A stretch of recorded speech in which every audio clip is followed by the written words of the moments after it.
Okay, this is a Bible study on the book of Ecclesiastes, a book written by Solomon in the Old Testament, just a couple books before Isaiah. The author is Ecclesiastes. There's 12 chapters here, and we'll have 12 lessons on Ecclesiastes. This won't be an exhaustive study, but we'll dip our foot into this book so we understand what it's about and we can appreciate it and enjoy it. First of all, it was written by Solomon. Solomon was the second son of David and Bathsheba. The first son they had died in infancy. The next son they had was named Solomon, and he is the one beloved by God, and God said he will be the next king. Now there were other sons who were older, David's sons that were older than Solomon, but by divine command, it was Solomon that would take over after David. And this was written to those who believe in the God of the Bible, the God who reveals himself, the God of creation. And it's about how we ought to focus our life. What should the believer expect from a fallen world that we live in? And how should the believer live in that fallen world? Now, there's a lot of is in the world, what this or that is and what it does, but not much ought. What ought you to do with the information that you have? And this tells us what is and what ought to be done. It is a book of philosophy. Religions are all philosophies, a way of thinking about life and the future. This is certainly a philosophical look, a very honest look at life. And since it's a philosophy, it has to answer or attempt to answer the most basic questions of life. The questions that even our little children ask us. Now, the four basic questions: where did I come from? That speaks of our origin, that we came from somewhere. Where? Where did I come from? Origin. Secondly, why am I here? That speaks of meaning. What is the meaning of my existence here? Thirdly, how should I live? Now, that speaks of ethics or morals. What is a right and wrong way to live in this world? And fourthly, where am I going? And that speaks of our destiny. Now, all philosophies have to answer those basic questions if they're going to stand the test of time. Many try to and fail to, and they question if you can. Now, the Bible is revelation. God revealing to us the information we need to know him and to live before him. And the word Ecclesiastes really is a word for the communicator, the one who's got a message and he's going to communicate this message. And many times that's why it's translated teacher or preacher, something like that. It is the communicator. There's a certain message that Solomon wants to communicate. He didn't talk about his being royalty, which he was. He just says, now this is what I've examined, this is what I've explored, and I just want to share it so we can have a common understanding of where I think life is, what it's all about and where it should go for us. As I look at life, he reflects on the world around him and the things we do. And so he's going to come to conclusions about this world. And he's very honest, very straightforward about it. He doesn't hedge on anything. And his conclusions and how he arrived at these conclusions are what we have in this book. So it's a book about the meaning of life, purpose of life.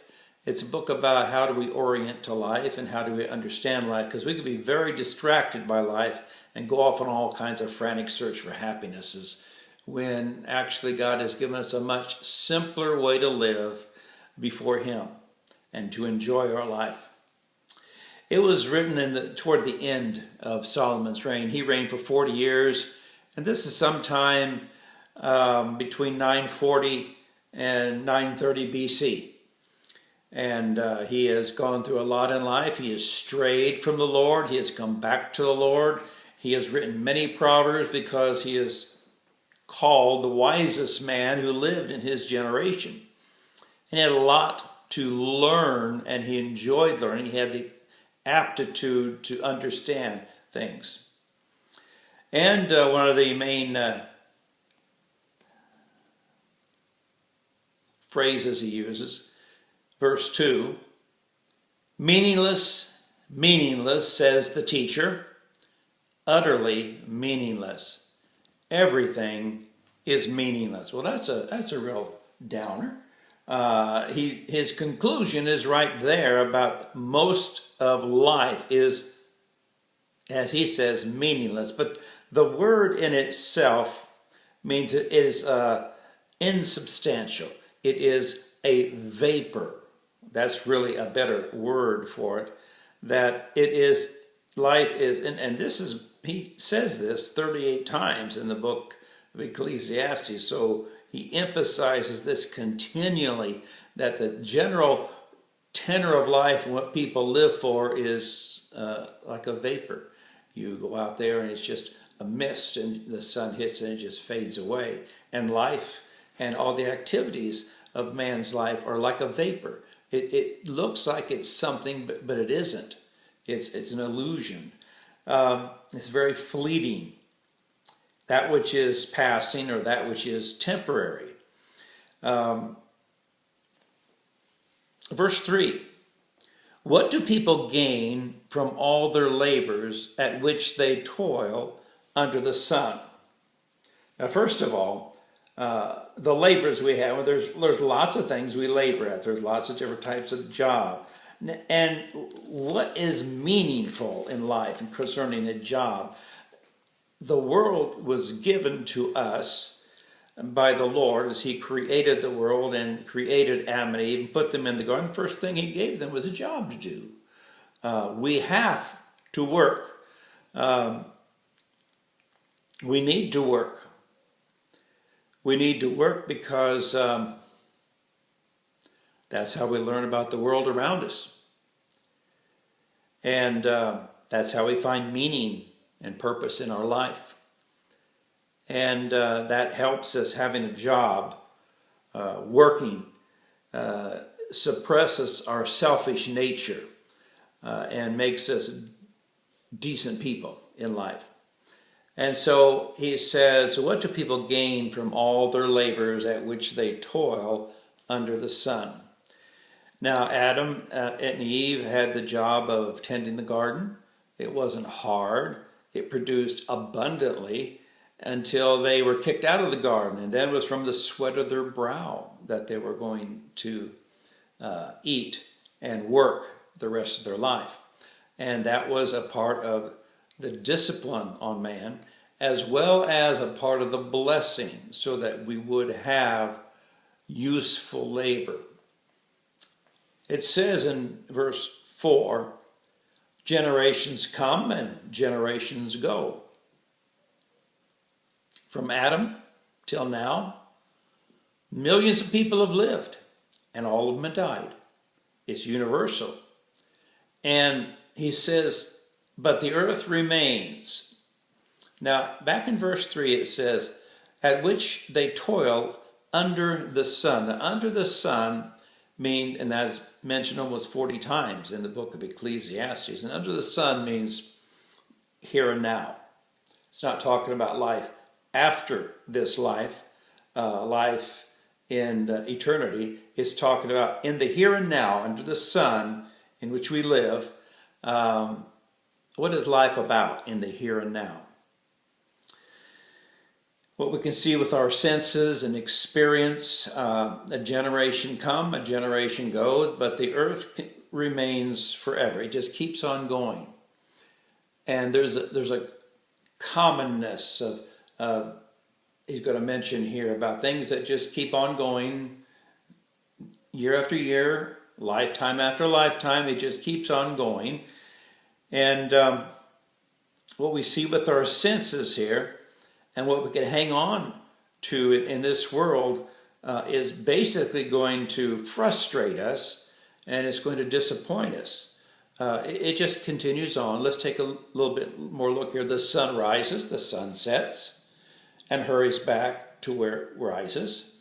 The wind blows to the south and turns to the north. Round and round it goes, ever returning on its course. So first of all, we see Solomon has this concept that, we're just here for a little time. It seems like the world is going to be here a long time because it's been here before Adam. It's going to be here over 1,000 years from now. And so this is kind of a permanent thing, but it's a little bit monotonous. There's a little bit the sameness to it. And to hang on to this world will bring a lot of frustrations in our life and a lot of disappointments, because many people put their trust and their reliance in what they're accomplishing or what they have done and what they have planned. And so often it ends in disappointments. And Solomon is going to emphasize that throughout Ecclesiastes, that it all ends in the grave, what we do, because there's nothing in this life that's permanent. There's nothing that you can hang your hat on and say, now this is what life's about, and this is the meaning to life. And Solomon's getting to the meaning to life and how we can be happy in life, but it's not in the general routine of things. I mean, we look at the world around us and we just in wonder and awe as we explore and learn about the world that was created around us, and we manipulate this world and use all the minerals and the vegetation and whatnot for our own purposes. But it's just temporary. So taking a serious look at life with its pains and pleasures, a realistic look at life, we can keep from being distracted and getting involved in that which ends up in nothing. Since the world is passing, we are passing even more rapidly than the world is. And it talks about the cycle, day after day, sunrise, sunset. The wind, meteorology, the wind blows and goes around its circuits on the earth and comes back over and over, repetition, round and round it goes, ever returning on its course. Then the water cycle he speaks of, it just seems a repetitive thing, that it hasn't accomplished anything. For instance, what is accomplished once the earth rotates one time and you have sunrise and sunset? You have a day, and then you have another day, and pretty soon you have 365 days, and then you have years and years and decades and whole lifetimes. It just keeps on going. The repetition of it all. The wind doesn't accomplish anything that's permanent. It may, in its strong force, it may blow a lot of things away, but basically it's just going to keep blowing, and it's like it never stops its job. It just keeps on going. All streams flow into the sea. Ultimately, all the water goes into the sea. All the streams flow into the sea, yet the sea is never full. It doesn't fill up. And with the water cycle, it evaporates, and then it precipitates and flows to the sea ultimately, and then just keeps on that cycle. What has it accomplished? Nothing. It just continues the cycle. Yet the sea is never full. To the place the streams come from, there they return again. And so Solomon understands the concept of these scientific principles of the water cycle, of wind currents, of Earth and its rotation and revolution around the sun. All things are wearisome, more than one can say. What is the gain from the labor? We look outwardly and we see the earth, we see the cycle of water, we see the wind currents and whatnot, what is really gained? It just keeps on going. And he says, really, it seems like it's senseless. It seems like there's nothing accomplished. It just keeps doing the same thing over and over again. And so he says, all things are wearisome. Verse 8, more than one can say. And this ordinariness of planet Earth doesn't tell us anything about, what would make our life different and unique. The eye, in verse 8, never has enough of seeing, nor the ear its fill of hearing. What is normally awesome becomes commonplace. When we're young, every little thing that happens is, oh, wow, wow. But then after a while, someone knocks on the door and off runs the toddler to see who's at the door. That's exciting. And then pretty soon you're a teenager. I'm not going to answer the door. It's not exciting. It's not awesome anymore. And there's a regularity that leads to a boring. And as you look at just the world around you and try to find meaning in what is there, you never get to an ought. This ought to be what I do then. Many a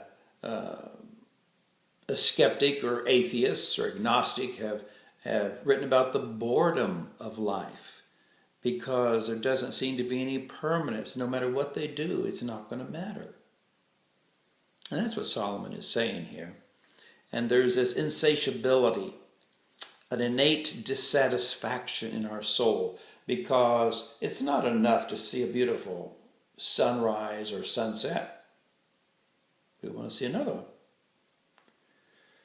We take pictures, and we have cameras now that can take thousands and thousands of pictures. It used to be you only took so many because you had to pay for each one to get developed. But now they're just thousands of pictures. Are people done taking pictures? No. They're just going to keep on taking more pictures. So that which we've seen, well, we just want to see more. Has anybody ever said, oh, I've heard enough, I never want to hear anything else? No. They want to hear more. There's a regularity to it. And yet we have lost the wonder of the world that was just amazing to us when we were young. And verse 9, what has been will be again. And the basic principles of life have not changed. As one person has said, a machine gun is just a more efficient rock thrower. That's true. A microwave or a convection oven is just a better campfire, but it serves the same purpose as a campfire. What has been will be again. What has been done will be done again. And we would find shelter, and now we build houses, and sometimes we build palaces. It's just a shelter is all it is, a temporary shelter. There's nothing new under the sun. The basic things that we do in life are all the same as they've used to be. We just have different technology. And we've expanded our technology and changed our environment around us, but we're doing the same thing that people did 3,000, 4,000 years ago. Is there anything of which one can say, look, this is something new? No. It may be something different because of technology. And you know, Solomon here is talking about the commonness of man and the constant repetition of man's life. Man hasn't really changed. We've only been able to change our environment. We're the same as Adam and Eve were. We're the same as people were 1,000 years ago. That's why this commonality throughout the world, you could drop me as a baby in any other culture and I could learn to live in that culture because there's a commonality of all the human race. Repetition.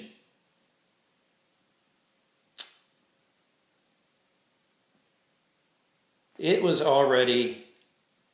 here already long ago. It was here before our time.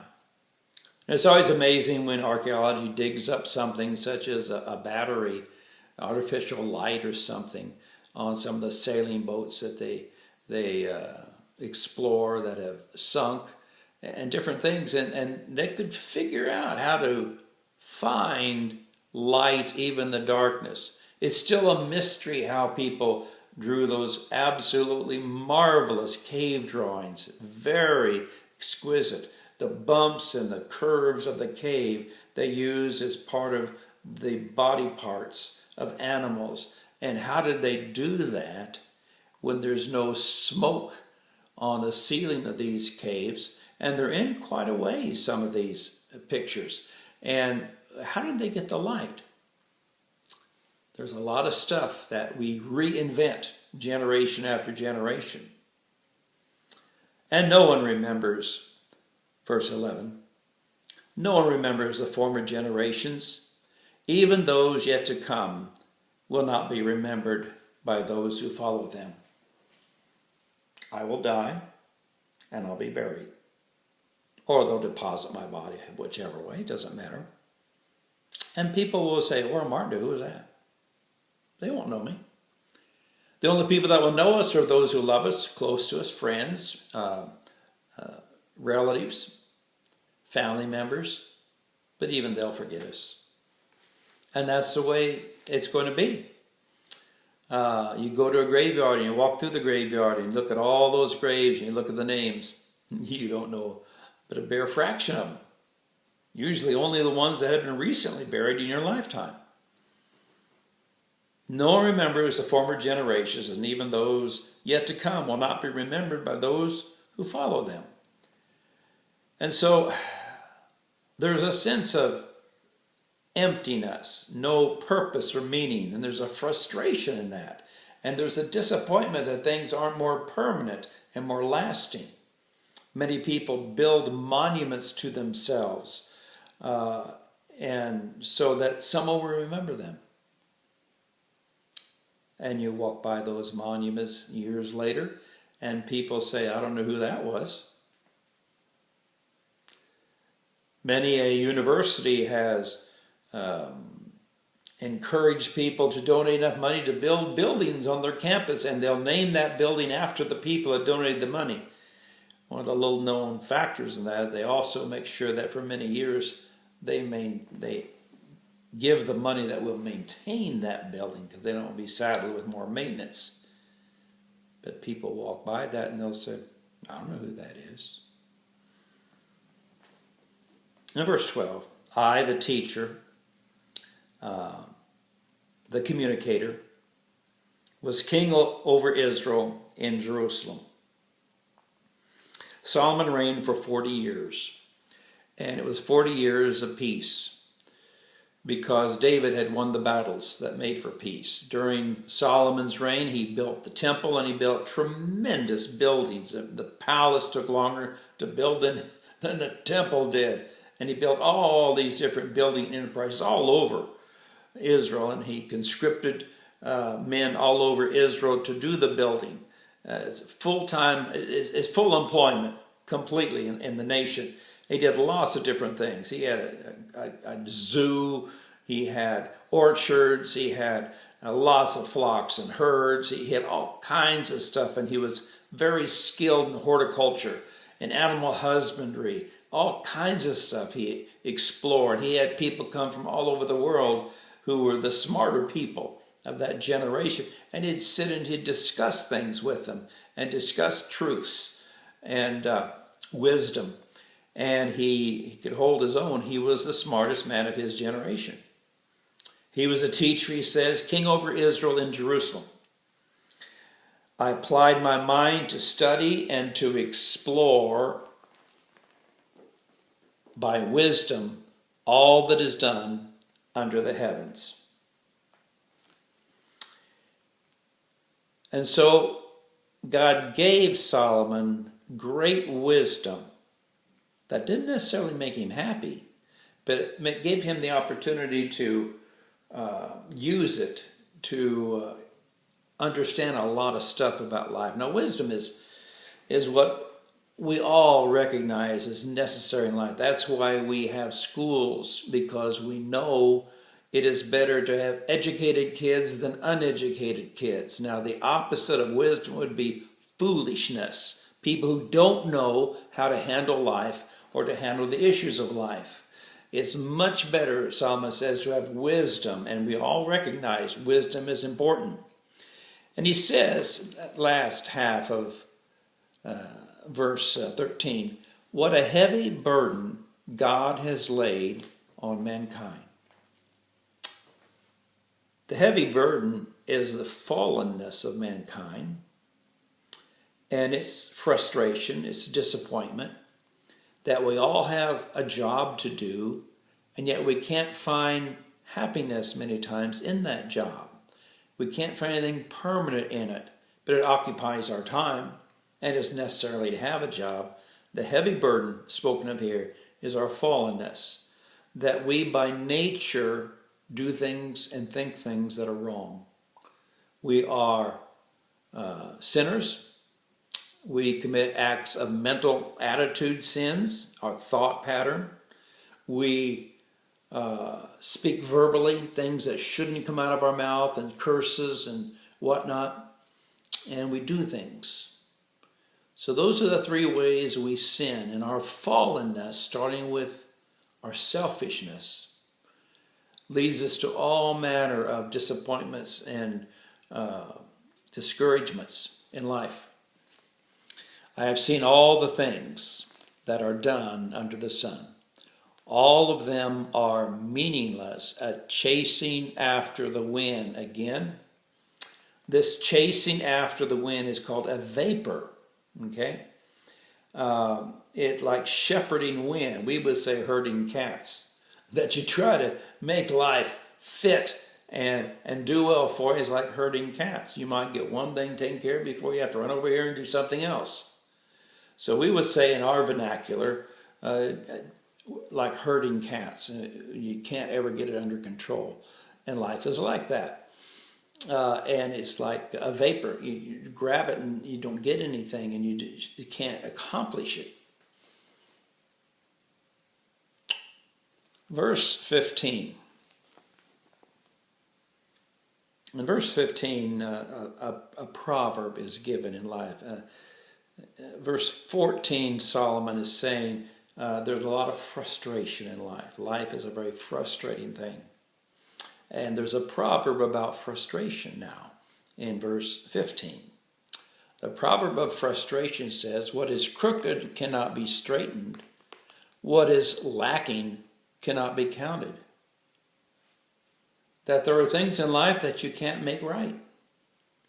And there are things in life that you can never get the full measure of and understand and apply, because we are limited.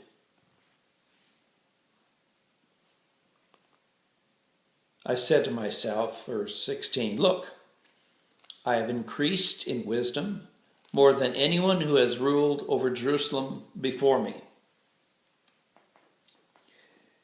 Now, wisdom doesn't make life happy, but wisdom does solve some of the problems, help us understand life, but wisdom cannot solve all the problems.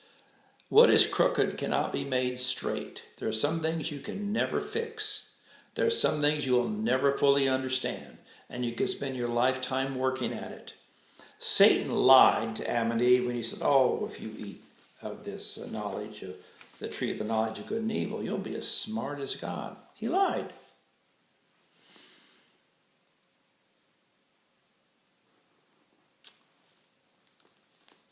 Verse 17, then I applied myself to the understanding of wisdom, also of madness and folly. Now, wisdom, he applied himself to learning everything he could learn. And you never learn it all. Today we know that so well because a doctor, a scientist, a technical worker can study one small part of planet Earth or the life of planet Earth their whole life and never learn it all.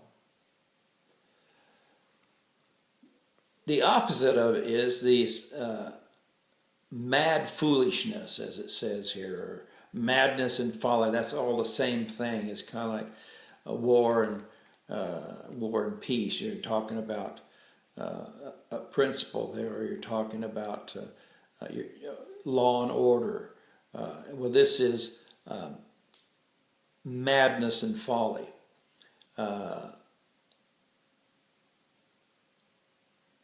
And wisdom, it says, but I learned that this too is a chasing after the wind, or trying to catch a vapor, because you can never know it all. You can never learn it all. Verse 18, for with much wisdom comes much sorrow. Wisdom ends up frustrating you in life. You can never learn it all. You can never apply it all. You can never even get all the nuts and bolts together, all the pieces. For with much wisdom comes much sorrow, much disappointment.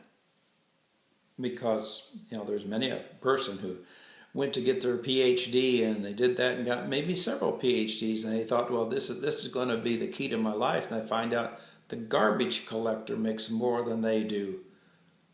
It doesn't seem fair, because they thought wisdom, if I get a degree, this. And yet when we get a degree, it's in a very narrow field, because the world is so complicated. With much wisdom comes much sorrow. There have been many disappointed people in life. When it was Carl Sagan, who at the end of his life was extremely disappointed in science, although he put all his eggs in the basket of science. He had cancer, and they were going to treat him, and they radiated his body, and it felt like they'd killed all the cancer. Okay, science has kept me going. It came back. They hadn't got it all. Maybe a little tiny bit hadn't been killed, and it started multiplying again and took over his body and killed him. He was very bitter about that at the end of life, because science could not do for him what he needed it to do, even though some very intelligent people were working in that field. There's a story, true story, about a man who is a physician, a well-known physician, and one day he found out that he had terminal cancer. And he was talking to a good friend of his and explaining what was going to happen in his life. And he explained how his body would deteriorate, and he'd be less and less active, and his mind would start to go, and he'd have less and less ability to reason and think. And then eventually he'd go into a coma, and he wouldn't be able to communicate with people, and then he would just kind of be in a vegetative state for a period of time, and his body would just quit functioning.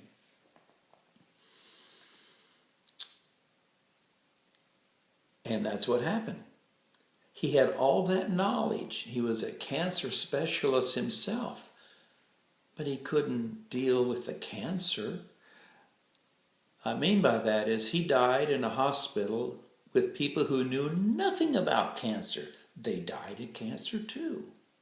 What was the advantage in his life of knowing all the facts about cancer? To someone who didn't really know anything about cancer, they both died. There's the frustration. Much sorrow, it says. Much wisdom comes much sorrow. So that I know how bad this fall is going to hurt, and maybe as a physician or someone who's been trained in medical field, I know this is going to really hurt when I hit the ground. It doesn't help me any to know that. The more knowledge, the more grief. I'll suffer the same fate as someone who has no knowledge. And so wisdom is limited and what it can do for us. And so that's chapter 1. That gives us a start for this. And he's going to talk about his experiments and the things he finds to be beneficial in life to do. That are the things we should do. There's a lot of things we can pursue in life, but won't add up to a hill of beans. But there are things that can bring us happiness. And he's going to start telling us some of those things, the meaningless things, and then he'll just drop in throughout this book how to be happy. Okay, that'll take care of chapter 1. We'll go into chapter 2 next.